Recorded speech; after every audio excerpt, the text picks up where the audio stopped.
Before I begin my story, I'd love to know where you're tuning in from, so please drop a comment down below. It always warms my heart to see how far these stories travel. You know, they say that a mother's love is unconditional, that it endures all things. I believed that, I truly did. For 68 years, I'd poured my heart and soul into my family, especially my daughter, Claire. After my dear Arthur passed, she was all I had left, or so I thought. He always used to say, "Eleanor, you've got a heart of gold, but a spine of steel when you need it." I'd forgotten about the steel part, softened by grief and the quiet routine of my later years. My life revolved around my small garden, my books, and the weekly visits from Claire and her husband, Mark. Or rather, their increasingly frequent visits, which I initially mistook for care and concern. Claire said I was getting frail, that the house was too much for me. Mark would nod sympathetically, his eyes often scanning my living room, lingering a little too long on Arthur's antique grandfather clock, or the silver tea set we'd received as a wedding gift. I'd made sacrifices for Claire, more than she'd ever know. When she wanted to go to that expensive art college, Arthur and I cashed in bonds we'd saved for our own retirement. When her first business venture failed, we mortgaged the house, this very house, to bail her out, a fact she conveniently forgot whenever she spoke of her self-made success. I never begrudged her any of it, she was my daughter. But now, living alone, with the quiet hum of the refrigerator my main companion, a different kind of vulnerability had settled in. It wasn't physical frailty, not really. I still managed my affairs, paid my bills on time, and could tell you the plot of every mystery novel I'd read in the past year. No, the vulnerability was emotional, a yearning for connection that made me perhaps too eager to see the best in Claire's sudden attentiveness. The first inkling that something was amiss came subtly. Little comments, like, "Mother, are you sure you remembered to take your medication?" when I'd never forgotten a dose in my life. Or Mark, helping me with my online banking, suggesting I simplify things, perhaps give them access, just in case I'd politely declined, of course. Arthur had taught me to be prudent. The garden was my sanctuary. The scent of roses and lavender, the feel of the earth under my fingers, it was where I felt closest to Arthur and to myself. One afternoon, as I was pruning my prize-winning peace roses, Claire arrived unannounced. She looked flustered. "Mother, Dr. Evans called. He wants you to come in for a checkup." Just a routine thing, but I think it's a good idea. My last checkup had been only 3 months prior, and everything was fine. But to appease her, I agreed. It was at that appointment, sitting in the slightly too cold examination room, that the ground shifted beneath my feet.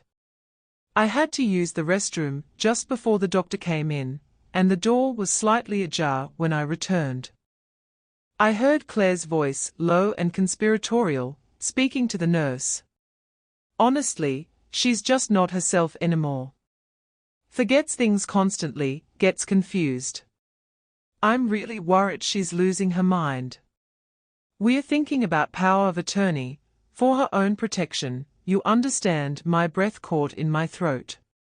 Losing my mind? Me? The words were like a physical blow. I leaned against the wall, my carefully constructed world tilting precariously. The nurse murmured something I couldn't catch, and then Claire continued, "It's just so hard, you know. We only want what's best for her." I wanted to burst in, to confront her, but a cold wave of something else washed over me, a chilling clarity. This wasn't concern, this was a plan. The frequent visits, the subtle suggestions, the manufactured worry, it all clicked into place with horrifying precision. They thought I was a doddering old fool, easily manipulated. They saw my home, my savings, Arthur's legacy, as theirs for the taking. That day, something inside me, something I thought had withered with grief, began to stir. It wasn't rage, not yet. It was a deep, profound hurt, followed by a slow, simmering resolve. Arthur's words echoed, a spine of steel. Perhaps it was time to find it again. They had no idea who they were dealing with. They saw an old woman, but I was a survivor, and more importantly, I was nobody's fool. My mind, the very thing they sought to discredit, was already working, piecing together the fragments of their deceit. The fight for my dignity, for my autonomy, had just begun, and I, Eleanor Ainsworth, was not going down without a battle they would never see coming. The quiet life I had cherished was about to become a strategic chessboard, and I was determined to be the one calling checkmate. The initial shock of Claire's words to the nurse losing her mind felt like shards of ice piercing my heart. For days, I replayed that overheard conversation, each syllable a fresh betrayal. Losing my mind. How could she, my own daughter, the child I had nursed through fevers and celebrated every minor triumph, believe such a thing? Or worse, pretend to believe it for her own gain. The doctor's appointment itself had been a blur after that. Dr. Evans, bless his unsuspecting heart, found me perfectly healthy, remarking on my sharp memory when I recounted my medication list and dosages without a pause. Claire had hovered, her expression a careful blend of concern and feigned relief, a performance I now saw with chilling clarity. "Oh, thank goodness, doctor," she'd gushed. "I've just been so worried. Little things, you know." Forgetting where she put her keys, missing appointments. Lies? All of them. My keys were always on the hook by the door, and I hadn't missed an appointment in decades. The drive home was filled with her solicitous chatter, Mark in the passenger seat adding his own grave affirmations. "We just want to make sure you're taken care of, Eleanor," he'd said, his voice smooth as oil. "Perhaps it's time we seriously discussed having Claire take over some of your affairs. Power of attorney would simplify things enormously, give you peace of mind. Or peace for them, once they had control of everything Arthur and I had worked our entire lives for." The sheer audacity of it stole my breath. I said little, pleading fatigue from the doctor's visit, but my mind was racing. The image of their faces, earnest and supposedly caring, was now superimposed with the greedy glint I'd occasionally glimpsed in Mark's eyes when he looked at my antiques, or the impatient tap of Claire's foot when I took too long to recount a story. I remembered all the times I'd brushed off those little signals, attributing them to stress or a bad day. How wrong I had been. How naive. That night, sleep eluded me. I wandered through my house, each room a repository of memories. The small armchair where Arthur used to read, his spectacles still resting on the side table. The kitchen where I'd baked countless birthday cakes for Claire, the air thick with the scent of chocolate and love. The bay window in the dining room where we'd celebrated anniversaries, christenings, and graduations. This house wasn't just bricks and mortar, it was the tapestry of my life, woven with joy and sorrow, love and sacrifice. And they wanted to tear it apart, to reduce it to a mere asset on a balance sheet. The betrayal cut deeper than any physical ailment ever could. It wasn't just about the money or the property. It was about the dismissal of my worth, my intelligence, my very being.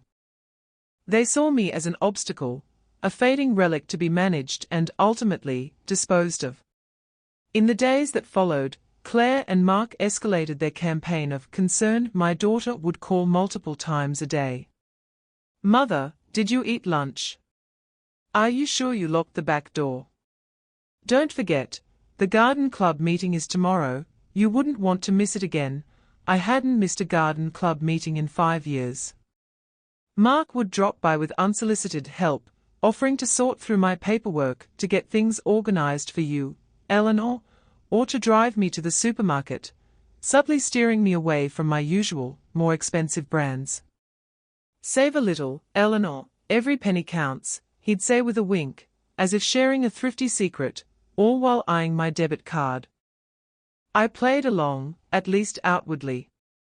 I feigned a little more confusion than usual, asked them to repeat things, forgot where I'd put my glasses only to find them moments later.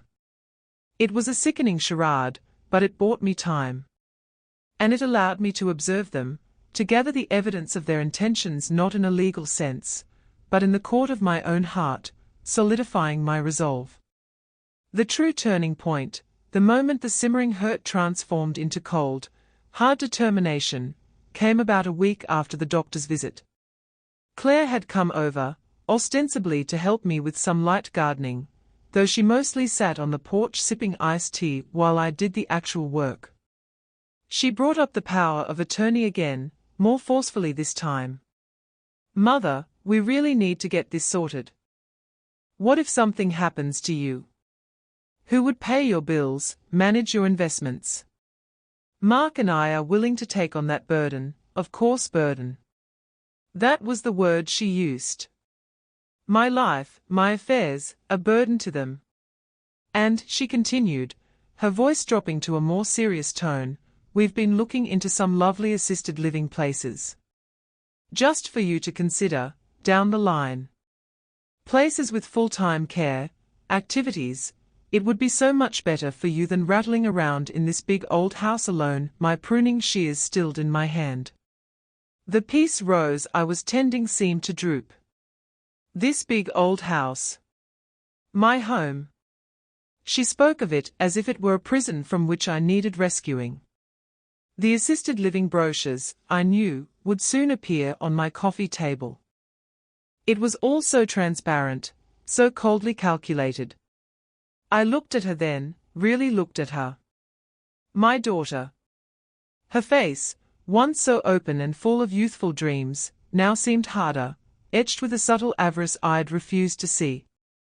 The love I felt for her, the deep, instinctual bond, was still there, but it was now painfully intertwined with a profound sense of disappointment and a growing anger.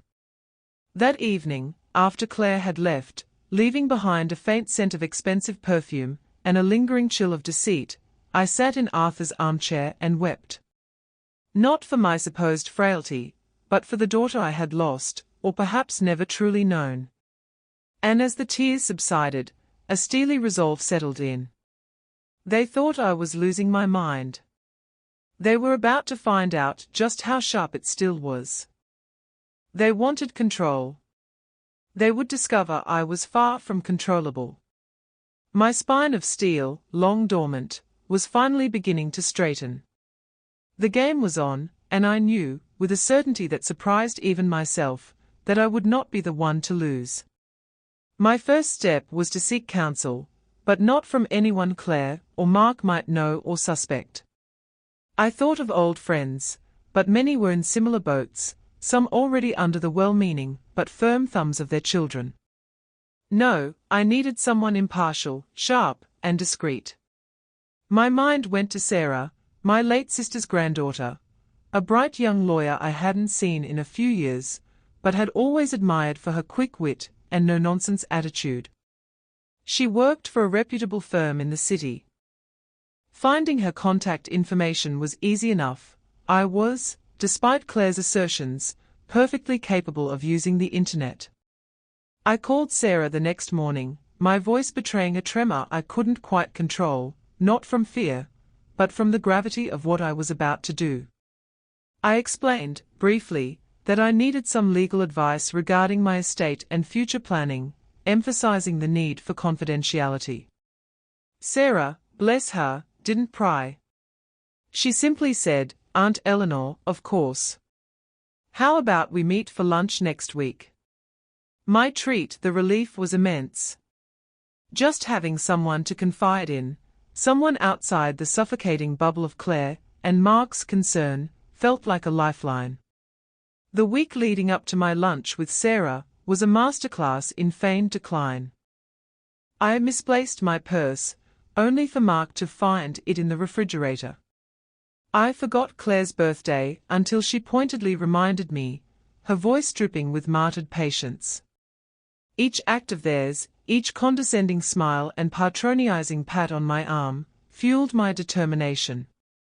They were so convinced of their superiority, so sure of my mental collapse, that they couldn't see they were tightening the noose around their own necks. When I met Sarah at a quiet bistro downtown, she was exactly as I remembered, intelligent eyes, a kind smile, but with an underlying air of professionalism that was immensely reassuring. I had dressed carefully, wanting to project competence, not the befuddled old woman Claire portrayed me as. Over salads, I laid out the whole sordid story, starting with Arthur's passing, Claire and Mark's escalating involvement, the overheard conversation with the nurse, and their relentless push for power of attorney and talk of assisted living. I didn't embellish or overdramatize, the facts themselves were damning enough. Sarah listened intently, her expression growing more serious with each detail. She didn't interrupt, only nodding occasionally or making a small note in a sleek leather-bound notebook. When I finished, a heavy silence hung between us for a moment. "Aunt Eleanor," she said finally, her voice gentle but firm, "this is deeply concerning. What your daughter and her husband are doing is tantamount to elder abuse, specifically financial exploitation and undue influence. Their attempt to portray you as incompetent is a classic tactic. Hearing it phrased so starkly, so legally, was both shocking and validating. I wasn't just being overly sensitive or paranoid. This was real. This was wrong. What they are angling for with the power of attorney, Sarah continued, is likely an enduring or general POA, which would give them broad powers over your finances and property. If they believe you're losing your mind, they might even be thinking of trying to get a conservatorship or guardianship, which is much harder to obtain if you are, in fact, competent. And I am competent, Sarah, I stated, my voice stronger now. I know I am. I can see that, Aunt Eleanor, she smiled faintly. The question is, what do you want to do about it? That was the crux of it. Did I want to confront them? To cut them off? A part of me, the mother part, still recoiled from the idea of open warfare. But the woman they had underestimated, the woman whose dignity they were trying to strip away, knew she had to act. I want to protect myself, I said. I want to ensure that my assets, Arthur's legacy, are safe. And I want them to understand that I am not the frail, witless old woman they take me for. I don't necessarily want to destroy Claire, she's still my daughter, but I cannot let this continue. Sarah nodded, her gaze thoughtful. All right. We have several options. First, we need to ensure your current estate plan is robust and reflects your true wishes. Do you have a will? A power of attorney already in place? I explained that my will was old, made when Arthur was still alive, naming him as executor and Claire as the primary beneficiary after him. I had no current power of attorney. Okay, Sarah said. Our first priority is to draft a new will and new powers of attorney, one for property and finances, and one for personal care. You need to appoint someone you trust implicitly. Someone who will act in your best interests, not theirs. My mind immediately went to my nephew, David, my brother's son. A steady, reliable man, a school principal with a strong moral compass. He lived a few hours away, but would always maintained a warm, if infrequent, connection. He would never try to take advantage of me. My nephew, David, I said. He's a good man. Excellent, Sarah replied, making a note. Next, we need to look at how your assets are held. Are your bank accounts joint with Claire? Is her name on the deed to your house? Thankfully, Arthur and I had always kept our finances separate from Claire's, a decision I was now profoundly grateful for. The house was solely in my name. Good. That simplifies things, Sarah said. We can also consider putting your house into a trust, which can offer another layer of protection and control over its disposition after you're gone. It can also help avoid probate and make it harder for anyone to contest your wishes, a trust. It sounded so official, so formidable. But the idea of ring-fencing my home, my sanctuary, from Claire and Mark's greedy hands was immensely appealing. We talked for nearly 2 hours. Sarah explained the legalities in clear, understandable language, never once making me feel foolish or overwhelmed. She outlined a plan: update my will, create new powers of attorney naming David, explore the possibility of a living trust for the house, and gather any evidence I could of Claire and Mark's manipulative behavior, not for a court case, necessarily, but for my own clarity and resolve. She also suggested I get a formal cognitive assessment from an independent geriatric specialist, not Dr. Evans, whom Claire had primed. A clean bill of mental health from an objective source will be a powerful shield, Aunt Eleanor, she advised. As I left the bistro that day, the city air felt fresher, the sun brighter. A weight I hadn't fully realized I was carrying had begun to lift. I wasn't alone in this fight. I had a plan, a strategy, and a formidable ally in Sarah. The steel in my spine was now firmly in place. Claire and Mark thought they were playing a game with a weakened opponent. They had no idea I was about to change all the rules. The path ahead wouldn't be easy, but for the first time in months, I felt a flicker of hope, a spark of the old Eleanor, the one who knew her own mind and her own worth. The game was far from over. In fact, it was just beginning. The weeks following my meeting with Sarah were a whirlwind of discreet activity, a clandestine operation running parallel to the increasingly suffocating charade Claire and Mark were perpetuating. While they saw me as declining, I was, in reality, more engaged and proactive than I had been in years. My first order of business was the cognitive assessment Sarah had recommended. She gave me the name of a highly respected geriatric psychiatrist, Dr. Ramirez, in a neighboring town, ensuring no connection to Dr. Evans or anyone Claire might know.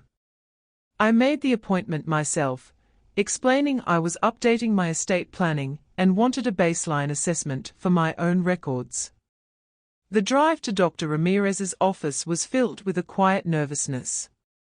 What if, despite my own certainty, there was some subtle decline I hadn't noticed? The thought was unsettling. But the assessment itself was thorough, and, I had to admit, rather interesting. Dr. Ramirez was a kind, perceptive woman who asked questions not just about memory, but about judgment, reasoning, and daily functioning. We talked about current events, my hobbies, my financial management, all the things Claire implied I was failing at. At the end of the 2-hour session, Dr. Ramirez smiled warmly. "Mrs. Ainsworth," she said, "based on my assessment, you are exceptionally sharp. Your cognitive functions are well above average for your age. There are absolutely no signs of dementia or any significant cognitive impairment. You have excellent judgment and insight." The relief was so profound, it was almost dizzying. I had known it, deep down, but to have it confirmed by an expert, to have it documented, was incredibly empowering. I walked out of her office with a copy of the glowing report, a shield, as Sarah had called it, and a powerful piece of ammunition. Next came the legal documents. Sarah was efficient and meticulous. We had several quiet meetings at her office, sometimes late in the afternoon when Claire assumed I was napping. We drafted a new will, one that reflected my true wishes. My primary beneficiary was now a trust one was establishing, the Arthur and Eleanor Ainsworth Legacy Trust. This trust would distribute funds to various charities Arthur, and I had always supported the local animal shelter, a children's literacy program, the Historical Society. A significant portion was also designated for my nephew David, and a smaller, carefully considered amount for my grandchildren, should they ever appear and prove themselves worthy. Claire had no children, a fact she sometimes lamented, sometimes seemed relieved by. Claire's inheritance was drastically reduced to a token sum, enough to show she hadn't been entirely forgotten, but not enough to reward her duplicity. Attached to the will was a letter, to be read only after my passing, explaining my decisions with painful honesty. Sarah also prepared new power of attorney documents, one for property and finance, the other for personal care, both naming David as my primary agent, and a trusted old friend, Martha, as the alternate. Signing those documents felt like reclaiming a significant part of myself. The most complex part was establishing the living trust for my house. Sarah explained how this would transfer ownership of the house to the trust, with me as the trustee, meaning I still had full control during my lifetime. Upon my death, the house would pass to the beneficiaries named in the trust again, primarily David and the charities, bypassing probate, and making it exceedingly difficult for Claire to contest. This involved new deeds and legal filings, all handled discreetly by Sarah's firm. While all this was happening, I continued my performance for Claire and Mark. I feigned confusion over bills, letting Mark help me pay them online, all the while knowing my accounts were now structured to prevent unauthorized access, and that Sarah had copies of all my statements. I allowed Claire to organize my kitchen cupboards, putting things in illogical places, only to silently rearrange them the moment she left. It was exhausting and demeaning, but necessary. Their arrogance grew with my apparent decline. They started making plans for my house, discussing renovations in hushed tones when they thought I couldn't hear. A nice open-plan kitchen would really modernize the space, Claire mused one afternoon, looking around my cozy, slightly old-fashioned kitchen with a critical eye. Mark added, and we could definitely get rid of that overgrown rose garden, put in a low-maintenance patio, my roses. My Arthur's roses. The ones he'd planted for me on our 10th anniversary. A cold fury, sharper than any I'd felt before, pierced through me. But I kept my expression placid, offering them a vague smile. That sounds interesting, dear, I murmured, as if the idea were novel and perhaps even appealing. Inside, I was cataloguing every word, every greedy glance. They were no longer just misguided, they were actively plotting the erasure of my life, my memories. One evening, Mark brought over a stack of glossy brochures for Golden Years residences and Serenity Cove assisted living. He spread them on my coffee table with an air of someone bestowing a great gift. Just some options for you to look over, Eleanor, he said, his voice unctuously smooth. No rush, of course, but it's good to be prepared. These places are lovely, like a permanent vacation, Claire chimed in. They have social directors, mother, and gourmet meals. You wouldn't have to worry about a thing. I picked up a brochure, my hand remarkably steady. The cover showed smiling, silver-haired seniors playing shuffleboard. It looked sterile, impersonal, a million miles away from the warmth and history of my own home. They do look comfortable, I said, my voice carefully neutral. But in my mind, I pictured Sarah's office, the crisp legal documents, Dr. Ramirez's reassuring words. I had my own plans, my own version of a golden year, and it didn't involve shuffleboard or being managed like a fading asset. The trap, as I began to think of it, was taking shape. It wouldn't be dramatic or theatrical. It would be a quiet, dignified unmasking, a revelation of their own making. I started to lose important documents, old bank statements, insurance policies. Claire and Mark would help me search, their frustration mounting, their condescension becoming more pronounced.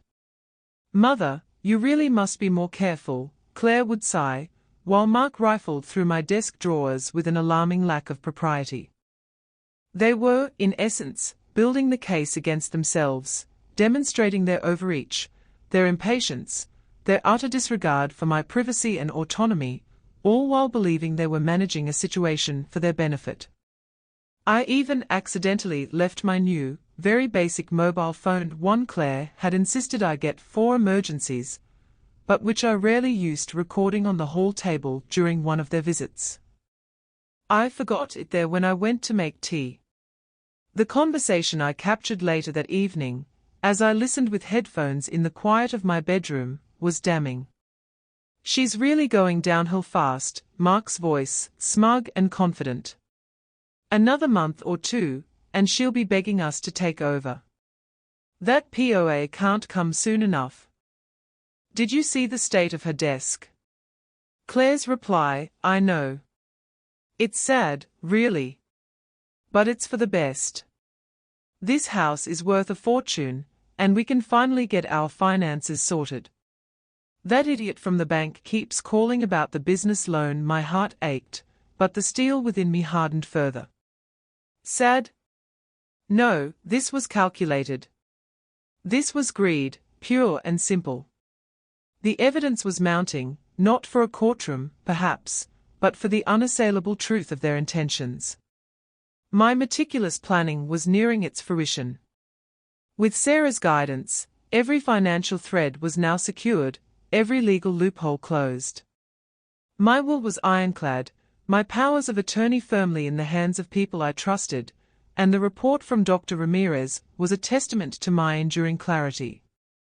I had even subtly started moving smaller, sentimental items, Arthur's first editions, my mother's jewelry, precious photo albums, to a secure safety deposit box David had helped me arrange, far from prying eyes and sticky fingers. Claire and Mark, in their hubris, noticed nothing. They saw only what they wanted to see, a frail old woman, fading away, her estate ripe for the picking. They were so focused on the prize they couldn't see the intricate web I was weaving, a web made not of malice, but of self-preservation and a deep, abiding need for justice. Their underestimation of me was about to become their greatest miscalculation. The subtle shift in my demeanor, a quiet confidence they couldn't quite place, perhaps made them uneasy, because Claire began to press harder for the power of attorney. "Mother," she'd say, her voice laced with an almost aggressive concern, "we really can't put this off any longer. What if you have a fall? What if something happens suddenly? We need to be able to act on your behalf immediately." Mark would echo her sentiments, painting dire scenarios of unpaid bills and frozen accounts. They even produced POA forms they'd downloaded from the internet, urging me to sign them, just to get the ball rolling. I'd demur, feigning confusion about the legal language, or saying I wanted to think about it a little more, all the while knowing my own, very different POA documents were safely lodged with Sarah and David. Their frustration was palpable. I could see it in the tightening of Claire's jaw, the impatient tapping of Mark's fingers. They were like predators circling, sensing their prey was just within reach, yet somehow eluding the final capture. It was time to bring matters to a head, on my terms. I decided the annual family summer barbecue, a tradition Arthur had started years ago, would be the stage for my quiet revelation. It was usually a small affair, just me, Claire, and Mark, and occasionally my nephew David and his family if they were in town. This year, I made a point of inviting David and his wife, Susan, specifically requesting they come a day early. I also, on Sarah's advice, arranged for a notary public, a discreet professional Sarah knew, to be coincidentally available nearby that weekend, should any documents need witnessing. When David and Susan arrived, their warmth and genuine affection were a balm to my bruised spirit. That evening, after a simple supper, I sat them down in my living room, the room Mark and Claire mentally redecorated with such callousness, and told them everything. I laid out the entirety of Claire's and Mark's campaign, from the overheard conversation with the nurse to the brochures for assisted living, the pressure for POA, and the damning recording. David, a man usually slow to anger, listened with a gathering storm in his eyes. Susan, a gentle soul, looked horrified. When I finished, David reached out and took my hand. "Aunt Eleanor," he said, his voice thick with emotion, "I am so incredibly sorry you've had to endure this. It's despicable. Of course, Susan and I will do whatever you need. We are here for you." His unwavering support, his righteous anger on my behalf, brought tears to my eyes, tears of gratitude this time, not sorrow. We reviewed the documents Sarah had prepared. I showed them Dr. Ramirez's report. David read the new will and the powers of attorney that named him as my agent. "I am honored by your trust, Aunt Eleanor," he said quietly.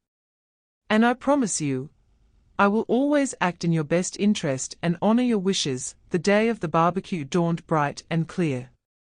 I went about my preparations with a calm I hadn't felt in months. I made Arthur's famous potato salad, baked a lemon drizzle cake, and set the patio table with my best summer linens. Claire and Mark arrived around noon, their usual forced cheeriness tinged with an undercurrent of impatience I could now read like an open book. They were polite to David and Susan, though I sensed a coolness, a territorial resentment of their presence. The meal was pleasant enough on the surface. We talked about the weather, David's children, my garden. But underneath the casual conversation, the air crackled with unspoken tensions. Claire kept shooting me speculative glances, clearly wondering when she could corner me about the POA. Mark, ever the opportunist, engaged David in a conversation about property values in his area, no doubt trying to gauge his financial standing. After lunch, as we were clearing the dishes, Claire finally made her move. "Mother," she said, drawing me aside with an air of grave importance, "Mark and I brought those POA forms again. We really think, with David and Susan here as witnesses, today would be a good day to get them signed. Just for your peace of mind." She produced the papers from her oversized handbag, along with a pen. Mark hovered nearby, a supportive sentinel. David and Susan exchanged a quick, almost imperceptible glance. This was it.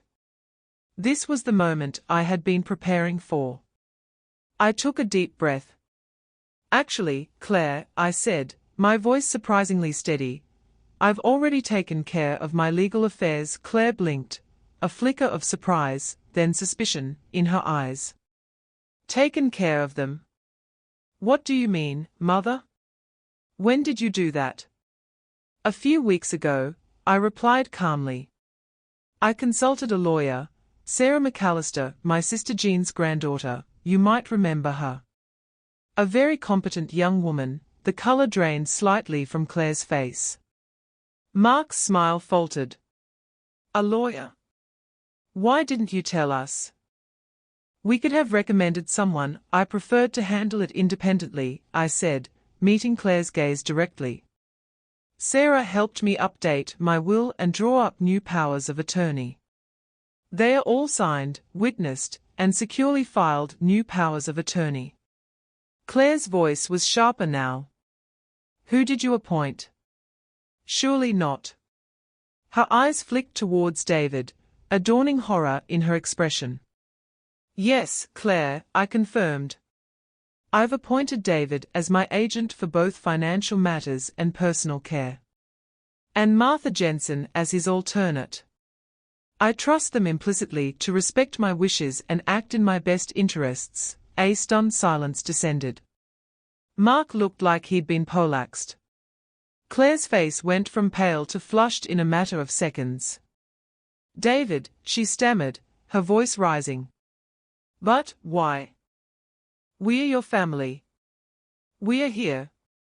David lives hours away. Physical proximity isn't the same as trustworthiness, Claire," I said, my voice still quiet, but laced with the steel Arthur had always known was there. "And as for why, perhaps we should discuss your rather persistent attempts to have me declared incompetent." The carefully constructed facade of concern Claire had worn for months finally shattered. Her face contorted with a mixture of disbelief and fury. "Incompetent? Mother, how can you say such a thing? We were only worried about you." "Were you, Claire?" I asked, my gaze unwavering. "Were you worried when you told the nurse at Dr. Evans's office that I was losing my mind? I overheard you, you know." Every word, Claire recoiled as if struck. Mark's jaw dropped. He looked at Claire, then back at me, a flicker of panic in his eyes. Or were you perhaps more concerned about gaining control of my assets? My house, which you and Mark were so keen to renovate and sell. My investments, which you thought could solve your business loan problems. I let my words hang in the air, each one a carefully aimed dart. The atmosphere on the sunny patio had turned glacial. David and Susan stood by silently, their presence a solid wall of support behind me. Claire opened her mouth, then closed it, speechless for perhaps the first time in her adult life. Mark began to bluster. Now, Eleanor, that's a terrible accusation. We would never, we only wanted to help. Help? I echoed, a touch of ice in my tone. Was it help when you brought brochures for assisted living, hoping to move me out of my home? Was it help when you constantly undermined my confidence, trying to make me doubt my own mind? I paused, then delivered the final, quiet blow. I also have a full cognitive assessment from Dr. Ramirez, a specialist, confirming I am perfectly competent, exceptionally so for my age. And, for your information, my new will has been structured to reflect my deep disappointment in your recent behavior. The bulk of my estate, including this house, will be going into a charitable trust and to David, who has shown me nothing but genuine care and respect. The silence that followed was profound. Claire stared at me, her eyes wide with a mixture of shock, anger, and perhaps, just perhaps, a dawning understanding of the magnitude of her miscalculation. Mark looked utterly deflated, his earlier swagger gone, replaced by a pasty, defeated expression. The carefully laid plans, the whispered conversations, the smug certainty of their impending victory all had crumbled to dust in the space of a few minutes. They had underestimated me, profoundly. They had mistaken kindness for weakness, age for infirmity.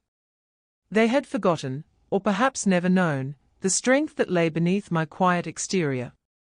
The barbecue, intended by them as another step in their manipulative game, had become the stage for their unmasking.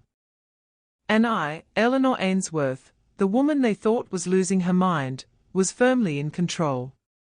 The fallout was immediate and intense. Claire, after a moment of stunned silence, found her voice, and it was laced with a venom I had never heard from her before. "How could you, Mother?" she hissed, her face contorted. "After everything I've done for you. All the care, all the worry. This is how you repay me? By siding with him?" She gestured wildly towards David, who remained impassive, his arms crossed. Mark, recovering slightly, tried a different tack, one of wounded bewilderment. "Eleanor, there must be some misunderstanding. We love you. We were just trying to ensure you were safe and secure. If we seemed overzealous, it was only out of concern, Mark." I replied, my voice calm but unyielding. "Is that what you call plotting to take control of my finances, because your business is failing? Is it concern to systematically try and convince me, and others, that I'm mentally incompetent so you can ship me off to a home and sell my house from under me?" I saw a flicker of something fear. Guilt? In his eyes before he quickly masked it. "That's outrageous," he spluttered. "We never said—" "Oh, but you did," I interrupted gently. "I have a rather clear recording of a conversation you both had, believing I was out of earshot, detailing your plans quite explicitly. Including your comments about my going downhill fast and the urgency of getting that POA. Would you like to hear it?" Claire gasped, her hand flying to her mouth. Mark's face turned a shade of mottled red. The fight seemed to drain out of them, replaced by a horrified realization of just how thoroughly they had been outmaneuvered. You recorded us?" Claire whispered, aghast. "When one is fighting for one's home, one's autonomy, and one's dignity, Claire, one learns to be resourceful, I said simply. You and Mark taught me that, in your own way. David stepped forward slightly. Claire, Mark, he said, his voice firm but not aggressive. Aunt Eleanor has made her wishes perfectly clear. She is competent, she has made sound legal arrangements, and she is under no obligation to explain herself further to you. I think it would be best if you both left now for a moment. I thought Claire might erupt again, or perhaps even try to plead or bargain. But she just stared at me, a strange, unreadable expression on her face. It wasn't remorse, not yet. It was more like the shock of a gambler who had risked everything on a sure bet, only to see it all vanish. Mark, ever the pragmatist when his own skin was on the line, seemed to deflate. He tugged lightly on Claire's arm. Come on, Claire.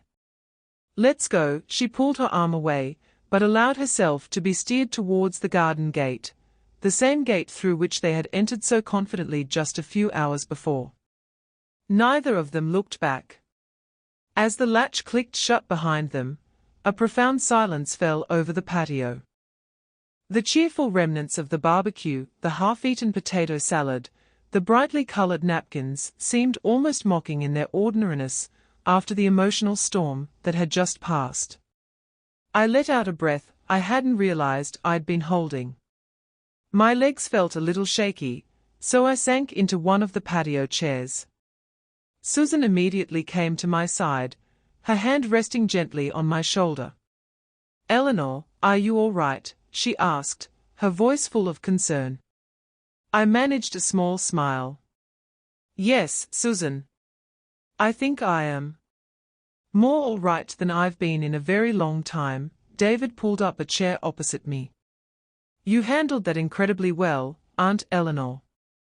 You were strong, clear, and dignified. Thank you, David, I said, my voice a little hoarse.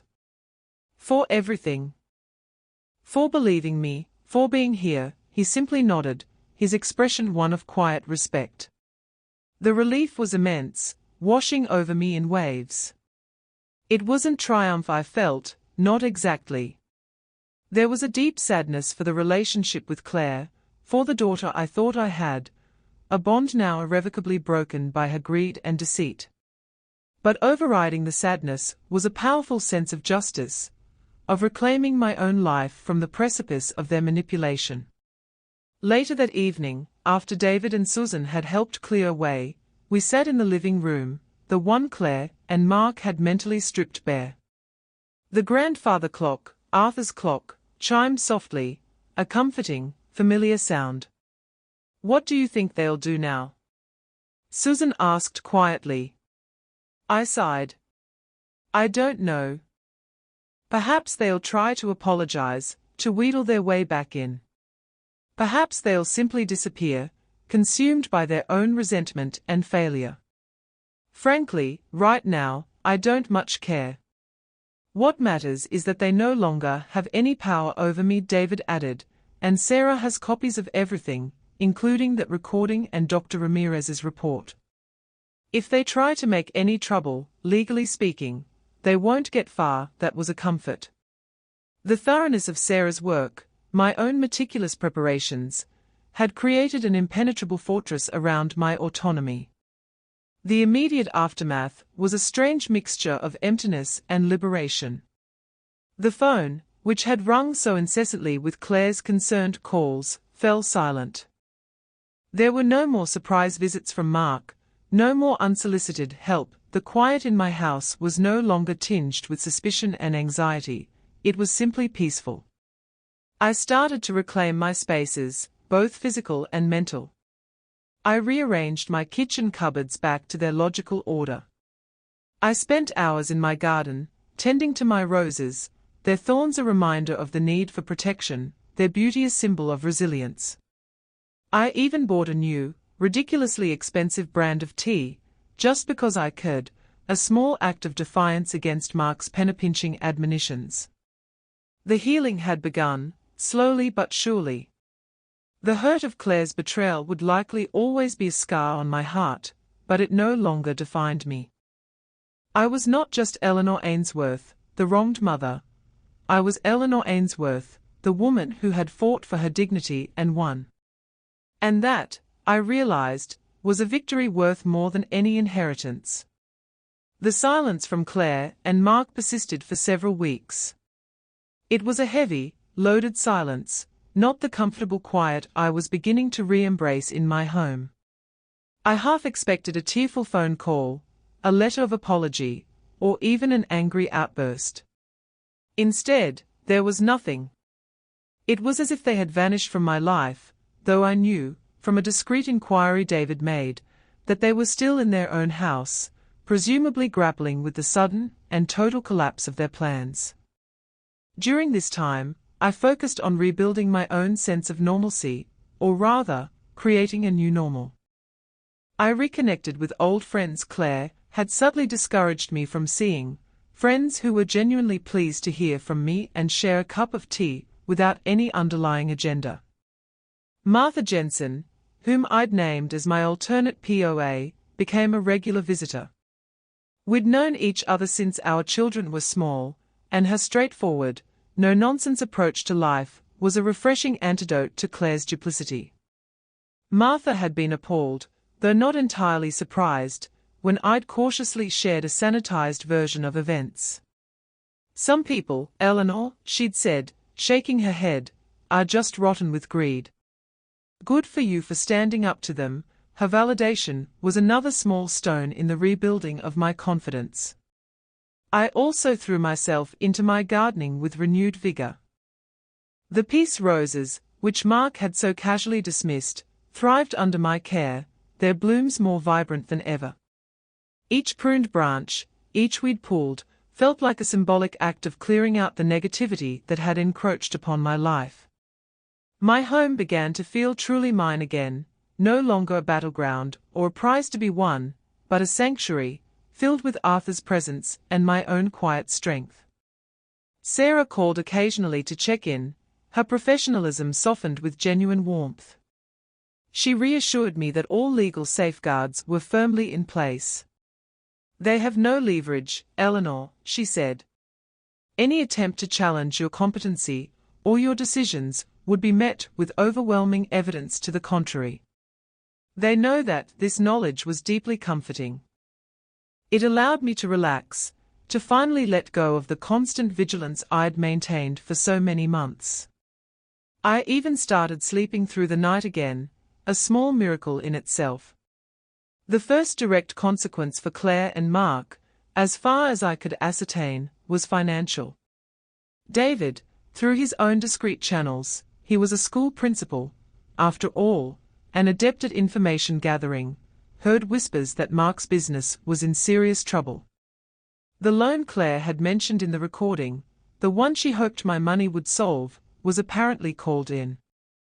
Without the prospect of my inheritance or access to my assets, they were facing a significant financial crisis.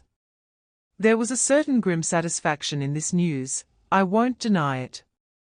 Not because I wished them ill, precisely, but because it was a direct result of their own avarice and poor planning. They had gambled on my demise and my supposed incompetence, and they had lost spectacularly.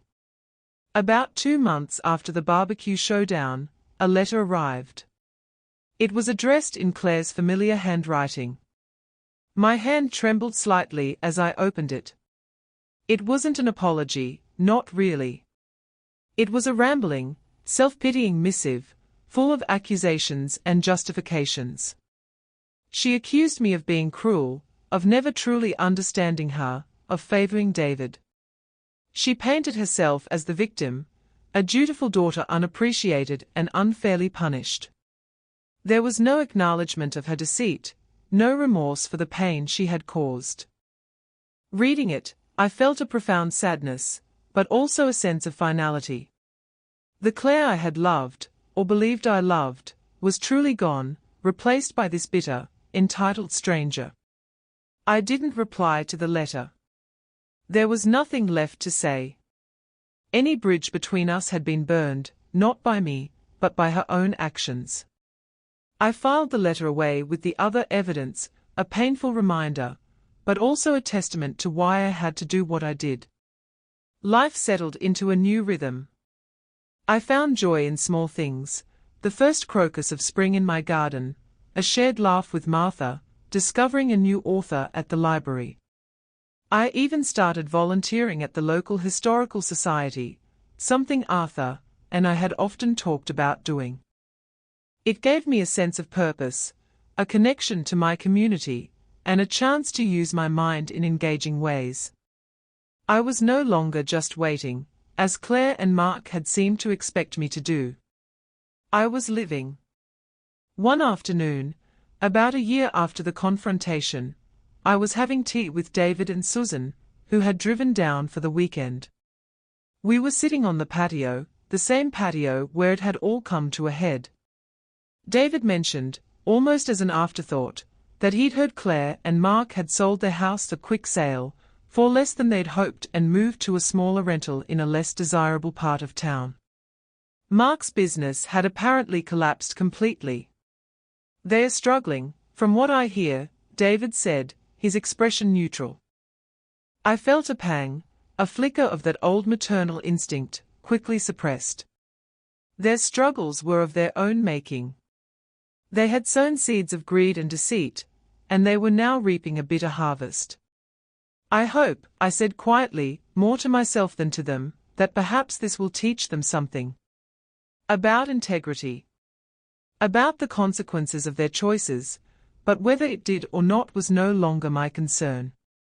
My focus was on my own life, my own peace.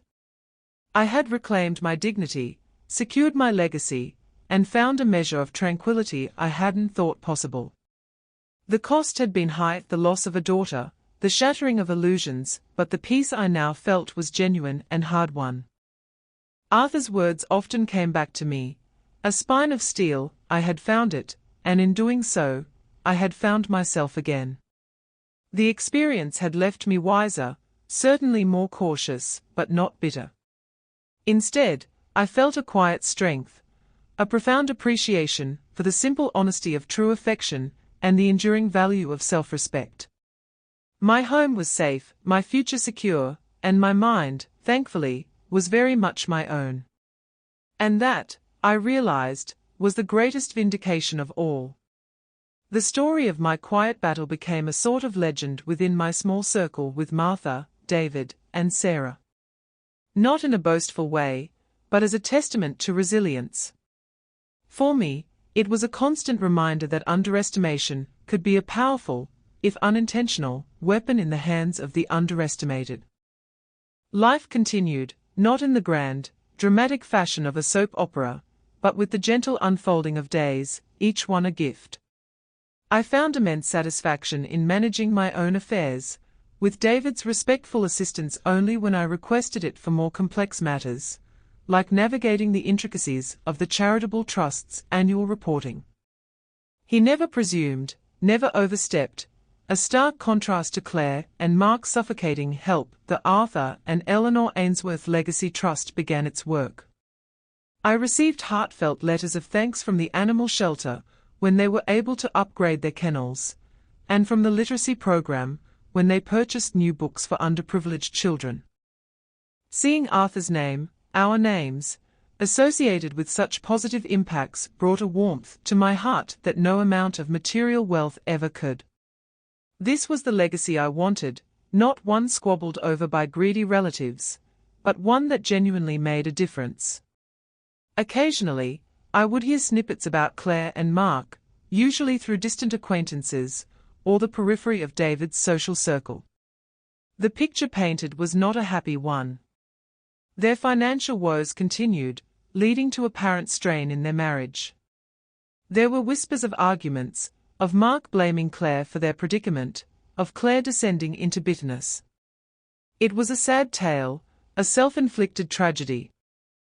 I took no pleasure in their misfortune, but it served as a somber affirmation of the destructive power of unchecked greed and entitlement. They had sought to secure their future by preying on my perceived vulnerability, and in doing so, they had destroyed their own.